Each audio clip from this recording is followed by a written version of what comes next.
This is something that we've done in the last 4 or 5 mixes where we have 2 colorists sort of interview themselves and just chat about different things.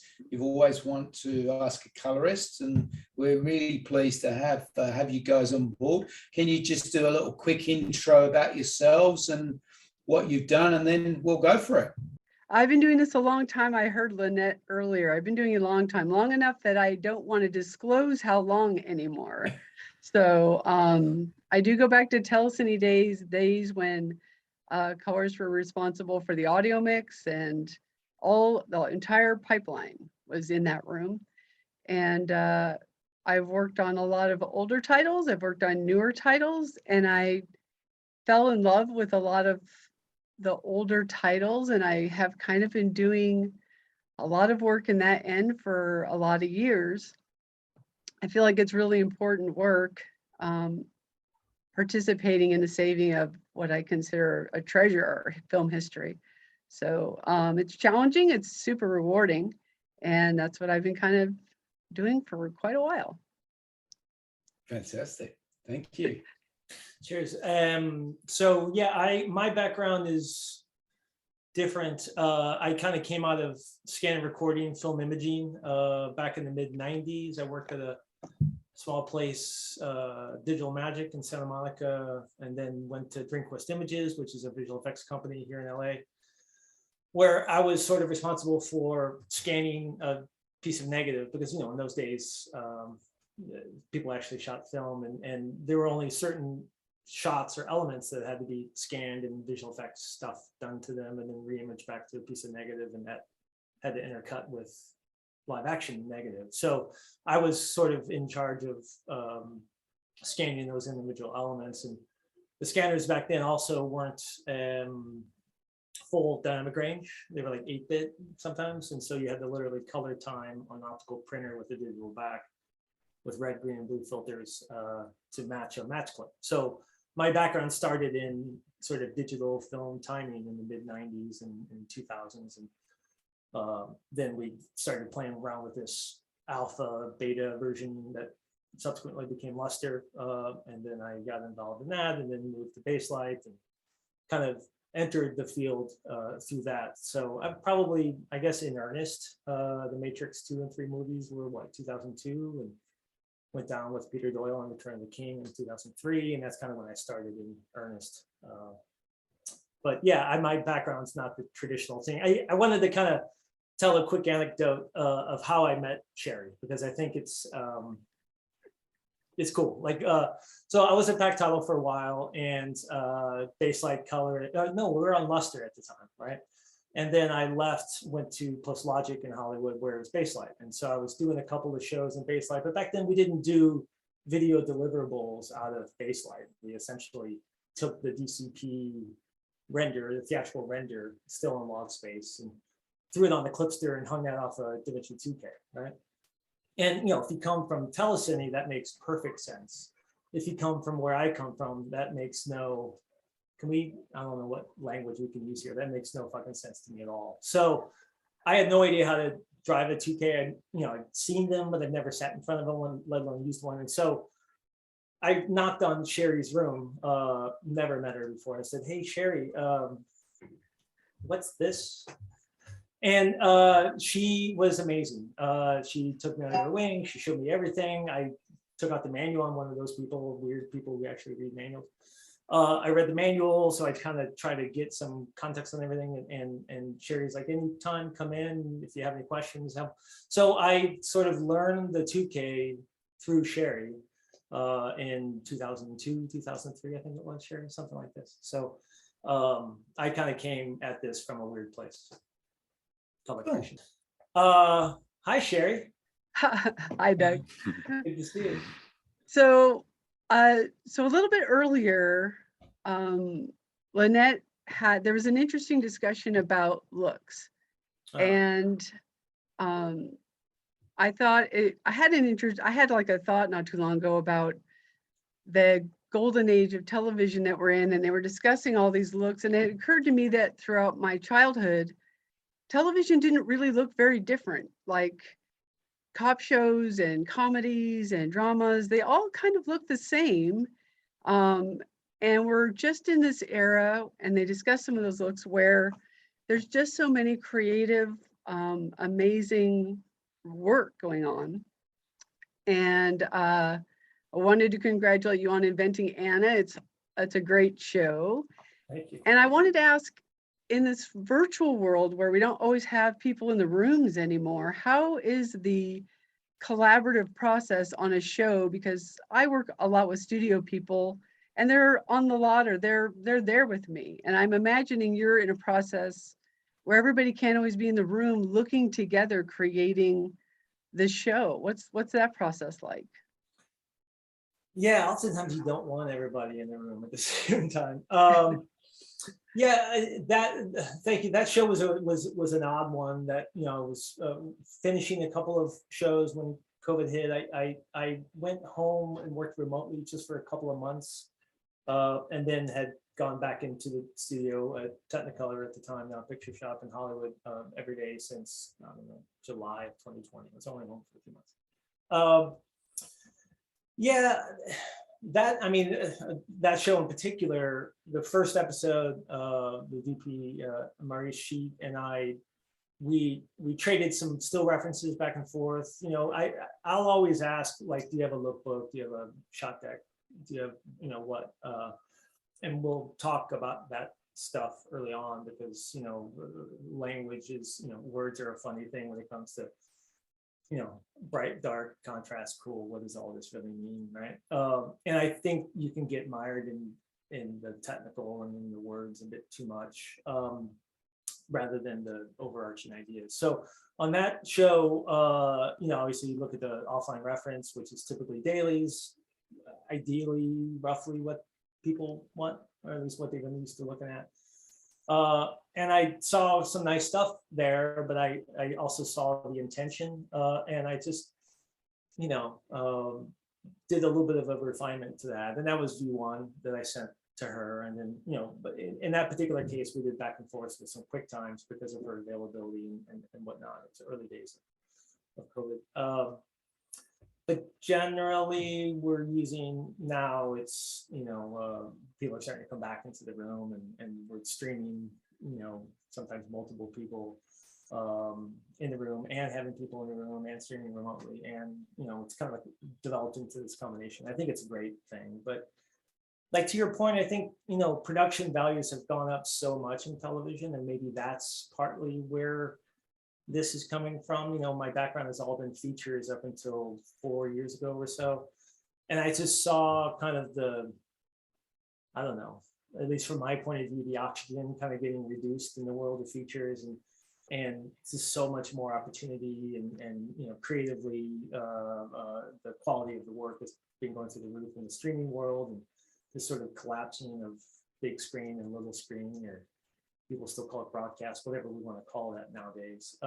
And I just kind of wanted to get into that game. So, like, I at least try to take my workflow, my approach, my grading style, everything kind of a lift from features into broadcast or streaming. You know, I don't see any difference between those two. I know sometimes for certain facilities that can be a contentious conversation, and I have those.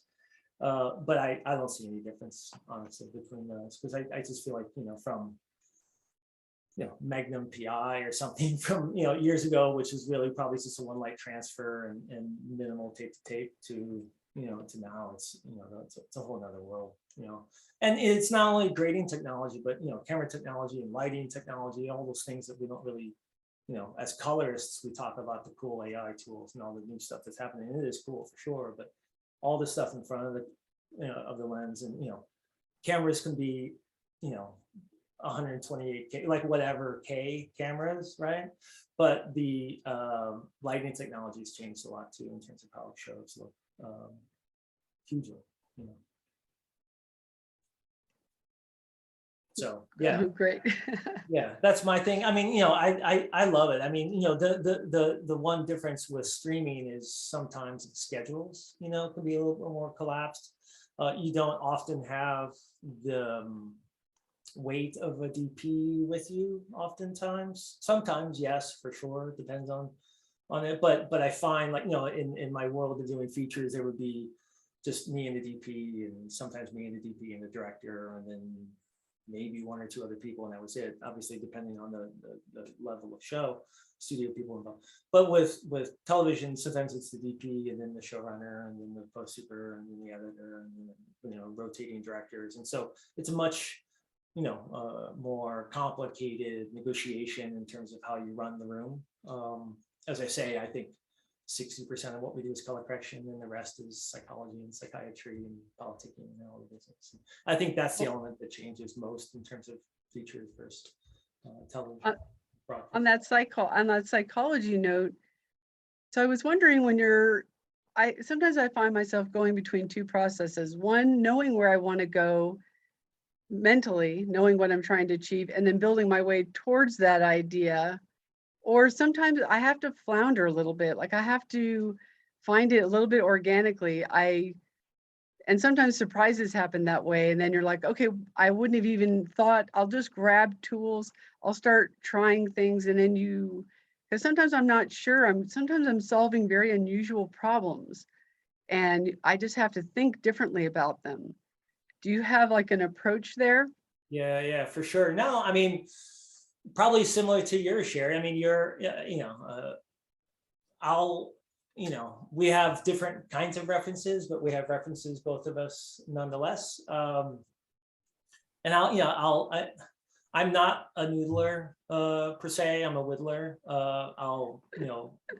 If it's an episodic, if it's an hour long, I'll try to set looks on a couple of shots in the scene and move on, and then move on, and then move on. And I just kind of try to get a broad stroke of everything, because I also find my grading approach, or my tendencies, or my inclinations, or it may evolve during the course of just that process. And I find that if I get too stuck on something, I get kind of down this weird rabbit hole. So I'll try to kind of get a quick pass on everything and wiggle, and I kind of take that slow approach to it. Because it's also, my take on it, which isn't necessarily the correct take on it, right? And I feel like that gives me an opportunity to feel the footage, and that maybe that's something also in your position, Sheri, right? You kind of feel the negative, and that's one of those things that it's hard to explain what that is. It's you have somebody ask you, why did you do that, and maybe you have the same feeling, but I'm like, I don't know why I did that. I just did. It just felt right, because years of experience of looking at certain quality of imagery and certain types of imagery, you kind of know intuitively what's good and what's bad. And I know those are gray areas, right? But like, similar to you get if you're working on a new restoration show, Sheri, how do you know where to start? And I think probably more importantly, how do you know where to end, right? Because you have all this technology at your fingertips, but how much do you modernize, as it were, an older film, a library title? Like, what is that process like? Well, there's a couple ways that can go. If we're lucky, there might be a really good print that we can consult.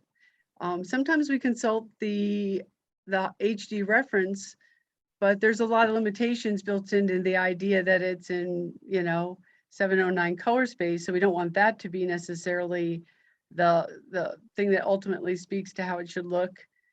If we're also lucky, then the filmmakers are still with us, and a lot of times, whenever possible, we'll bring them in.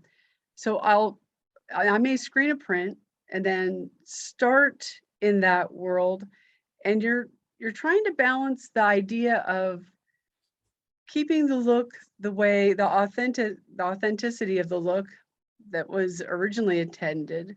You're bringing it into the modern world. You are trying to balance the idea of what are all the new tools, what is the increased resolution and the color space, what are all these bringing to your element?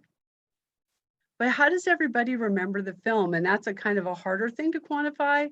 A lot of people have very emotional feelings about these movies. They've seen them many, many times. They feel like they know what they're supposed to look like. So, and a lot of times I do know what that feeling is. And so even though you're bringing it into this new world, you really still want it to feel like your old favorite film in in that same way. And that is a balancing act. And you know, when they shot the film, of course, the cinematographer knew it would go through the printing process. He knew that print was going to do certain things to the film, and now you have the untimed negative, and none of those things are happening. And so you become, you know, a part of the printing process, if it were, creating that feeling, creating some of those ceilings. I kind of think of it like a false ceiling, so that you get the same impact, you know. And, We're in by that, HDR, but also, obviously we mean, don't like, need to be, you how, know. how the highlights roll off, what your dynamic range of the image is from a print stock from whatever, you know, 1978 or whatever it is. Yeah, you're kind of, you know, again, you're looking at the print and you're kind of feeling it out. Sometimes you want like a little bit more, but you don't want it to be, you know, distracting, of course.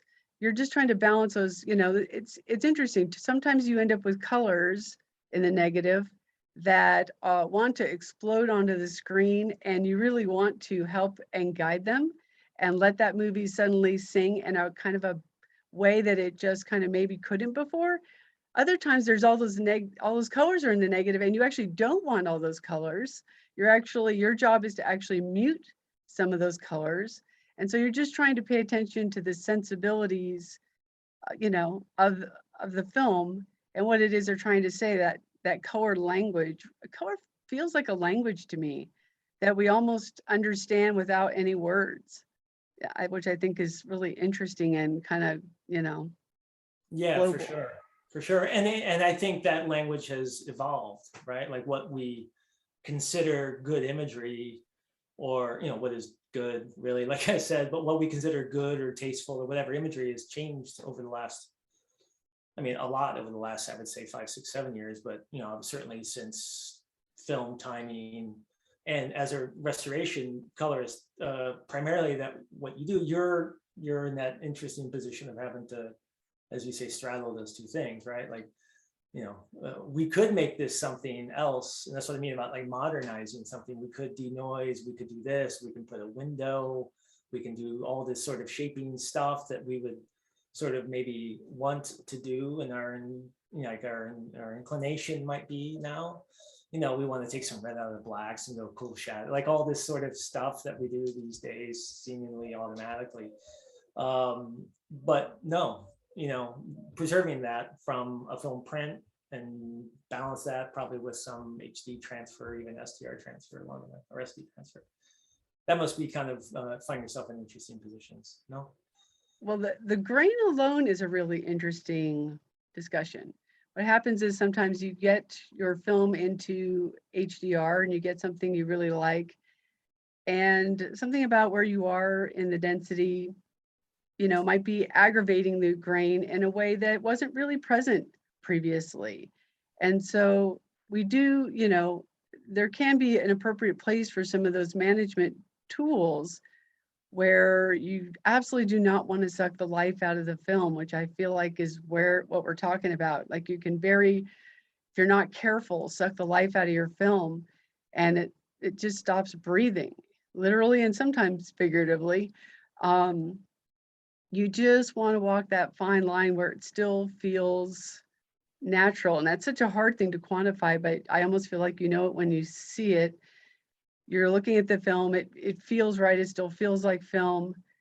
You don't feel like you're missing anything. You know, you're not distracted by, you know, anything super high, or, you know, it's that balancing act that we're all working on. And depending on the film, so you're balancing all these things, and maybe the film is faded, and even though the look was really beautifully captured on the negative doesn't look that way anymore.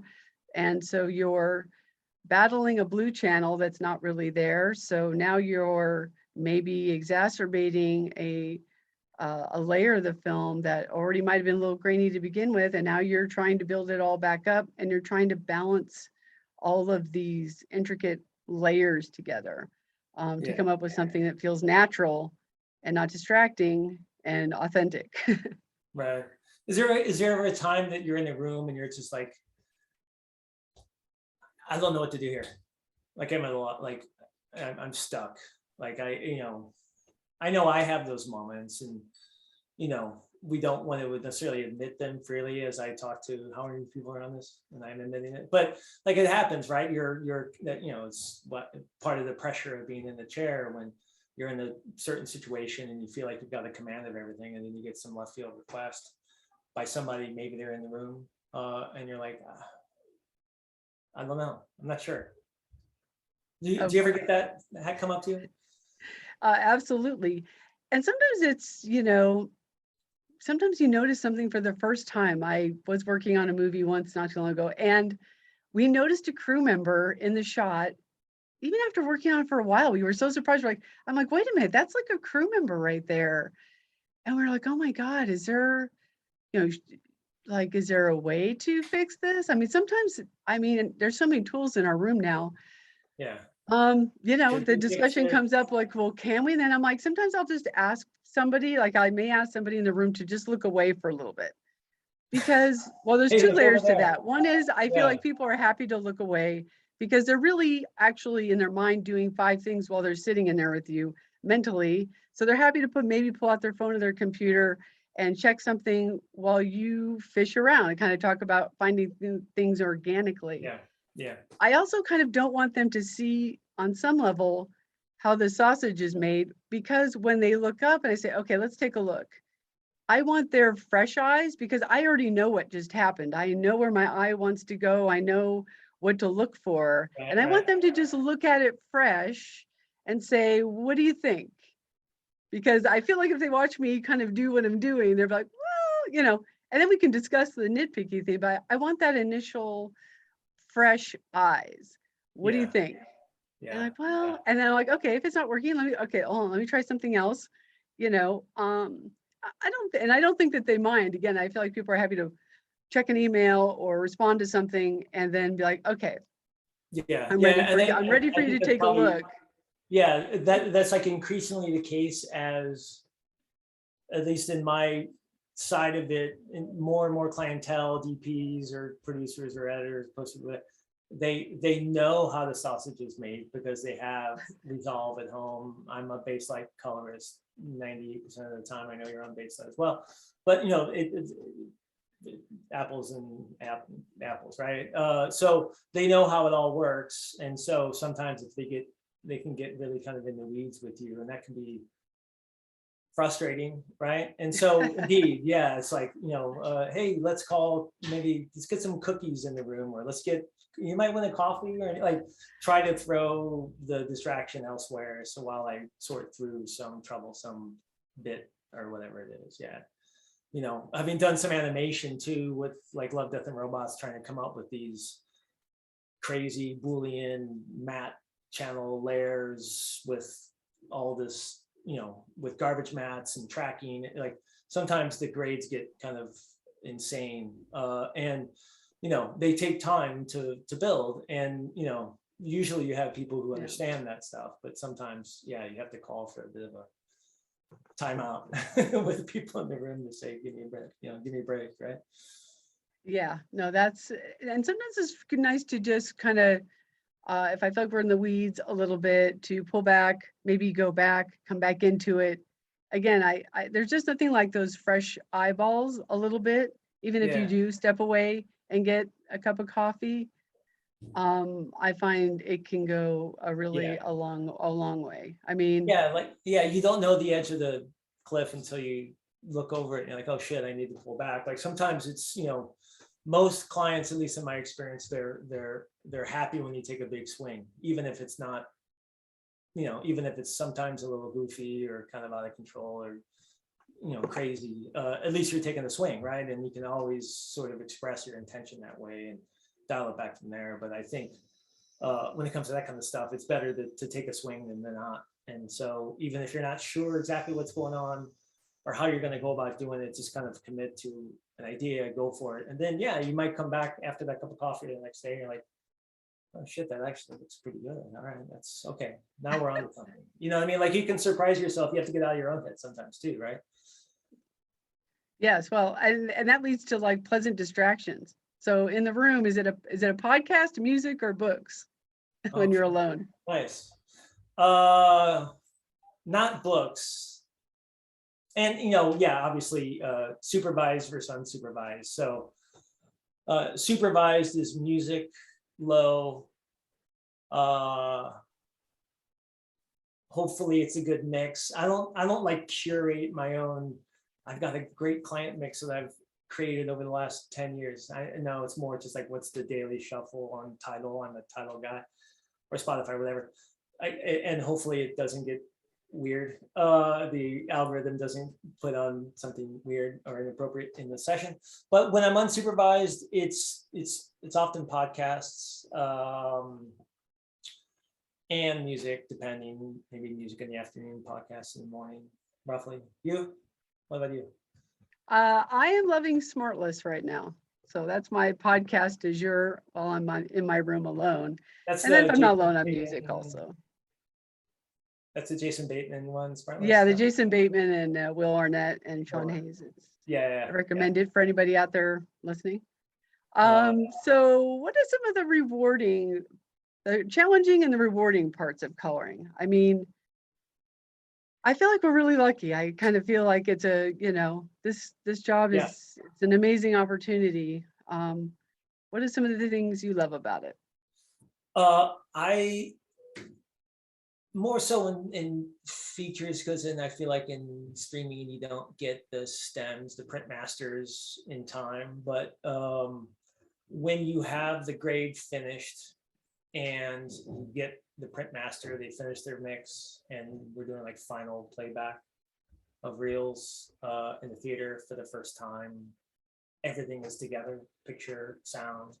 And granted, we're in, say, a DI theater, it's not perfectly EQ'd and voiced, so there's always a little bit, but like that, everything coming together for the first time, and they are seeing this movie for the first time as intended. That's super rewarding, because we don't know. That's the psychology bit, right? Like they come into the room after, I don't know, sometimes years of pre-production and script and pre-pro and production, and the 1,000 no's that the director's been told, and the DPs and the politics. And so sometimes you don't know what kind of comes into the room energetically. Sometimes you do, sometimes you don't. And so getting it all to the finish line where everybody's on the same page, happy and presented, that's the absolute pinnacle, in my opinion. I feel like I'm a steward. I'm not like I don't know, like someone watches, unless it's the people on this call and our colleagues, if someone watches something I did and they're like, wow, it was graded amazingly, I feel like I've kind of failed to some extent. Like I just want someone to enjoy the film or the movie or the piece or whatever, and not like be so self-serving and call attention to myself. Obviously, you want your colleagues to appreciate your work, but so it's not like about me, it's about their film and me helping them get their film where they want, and that's the reward for me. You? I love when I'm working with somebody. Sometimes I work with a filmmaker and he hasn't actually seen the film in a really long time. And he comes in after we've already got the color set and we're just dialing it in with him. And he just sits back and watches it and goes, oh my God, this looks great. I really love this film. Like he falls in love with his own work, which is just so magical to watch. That cool. Is really just a spectacular moment where he's like, boy, I got to get this Blu-ray. This is going to be great. Who made this film? Yeah, who made this? It's great. That's funny. I think the flip of that coin is when it goes to shit a little bit, is when when the vision, when the ideas aren't lining up behind you or in front of you, depending on your room, when everyone's not kind of on the same page, and then it becomes this sort of like split the difference thing where you've got a cool idea here and a cool idea here and no one can agree, so let's just kind of split the difference, and there's nothing cool about that 50-50 of, and that's one of those things you're like, you feel like a missed opportunity. And you can kind of, again, do your best to keep it on the rails. But those are, I think, the difficult times when there's something more in it than is presented at the end of the day. Yeah, Yeah. there's definitely some of that. Can we, I don't know, we're sponsored by Delaney, right? Yeah, Right. that's good. That's good, guys. Are you about through with your questions? It's brilliant. Well, Yeah, I don't know, in the conversation, yeah. I was gonna ask I don't about have any Delaney. more, I don't have another question, but I'm gonna make a tiny pitch for anyone out there watching, that if you have the opportunity to work in your country's film history, work in restoration, work in archive, it's an amazing, rewarding thing. It's a great place to learn. A lot of times they will not expect a really polished resume for you to come in and work on preserving the amazing films that are going on in your country. And I don't know where everybody is, but I can guarantee you there are amazing films in your film history, wherever you are. And participating in that is a very rewarding thing. Here, a second. I agree. I mean, I worked on a pitch last week where these guys took this raft out of Australia up to South America in the 70s, and they had a Bolex there, and they thought the film was lost, and somebody's recovered it and gone, we can make a movie out of this. And there's so many of these cool stories of this stuff that's being found and comes back. I love working on it personally. I wish I could do more. It's good fun. It's good fun. There's a lot Thanks, of films guys. That that was we thought we couldn't No. save them. So Exactly. it's I mean, some of the work going on at L'Imagine in Italy, I mean, there's just, you think you can't save the negative, and what they can do now to actually rehydrate and save a negative, it's just spectacular. It's good. All right. So thank you, Doug. Thanks, Sheri, for joining. That was great. It's brought to you by Film Convert. Now, unfortunately, because of the C word and the time difference and a number of other things, Film Convert could not be in the house. So I'm going to read something from them. These guys are based in Wellington, New Zealand. So they're our cousins across the ditch. And they've been around. Hey, I'm going to say, hey Warren, I've used their plugin before. Yeah. I mean, I've used it. I mean, I'm not saying I go there all the time, but I've used different ones. And I know you have, probably a number of people have. Yeah. The tool that they're right now is their primary tool is something called Nitrate. And what it does is it goes, okay, what are you working with a camera? And they've got these really deep camera profiles that they've built. And then between that and a grain scan that they put on top of it and some film stock transformations, they do a single pass and end up with a really amazing level of filmic looks. And if you even wanted to at that point, you're really happy, you could then turn that around and knock out a lot from it. For its given price and what it does an amazing amount of really quick getting you to filmic looks inside of resolving some other tools. It's a great 139 individual or 199 for all editing platforms.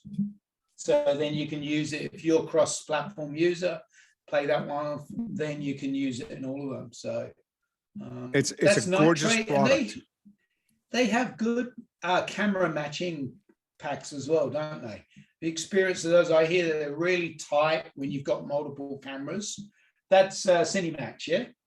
Yeah, and the thing, their Cinematch product really works in places where color matching is weak. Now, it's not as much as in Resolve, but particularly like in Premiere or Final Cut, they have just some weaker color tools and color matching, and this is phenomenal. I mean, like, you have to actually go and download the specific profiles for your camera from the plugin, and they install super quick, and you don't have to restart the software, but you only have, the exact model pieces you need for it to look right from its raw format, from its log format. It's a great tool. They nailed the sensor. Website. You've seen this you're seeing this here, you can go and dial in your source. And, I've used it. How many questions? Yeah. How many questions, Jeff, do you get on matching cameras? I could do an entire, in fact, Warren, I've done Well- like a 4 or 5 hour session, that's Well, hands-on just on it, because it's one of the It's- biggest struggles that people run into. And where do you go? I'm giving up on the overall match and I just want to nudge the skin tones so they look good enough. It's huge. And if anything that can save you money, makes a lot of sense. I mean, save you time. Yeah. Yeah, I think so. So that's Cinematch. They are kindly donated some prizes for our raffle, our door prize, or our quiz, or whatever we're going to call it, which is coming up now.